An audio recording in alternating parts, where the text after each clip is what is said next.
Lumakas ang espekulasyon ng netizens na may something going on sa pagitan ng basketballistang si Richie Rivero at ang anak ni Richard Gomez na si Juliana Gomez.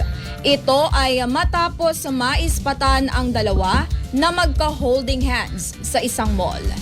Sa video na ibinahagi ng isang netizen ay masayang naglalakad ang dalawa at tila deadma sa say ng mga makakakita sa kanila. Matatandaang naibalita rin namin dito sa teletabloid ang pagsuporta ni Richie sa dalaga nitong nakaraang Southeast Asian Games sa Thailand. Agad namang nag-react ang ilang taga-suporta ni Juliana na hindi sang-ayon sa pagkakalink nito kay Richie. Anila kung parehong big time ang celebrity parents ni Juliana ay dapat mas mataas umano ang standards nito sa kanyang partner. Pabirong komento pa ng mga ito, si Juliana umano ang nagpapatunay ng kasabihang love is blind.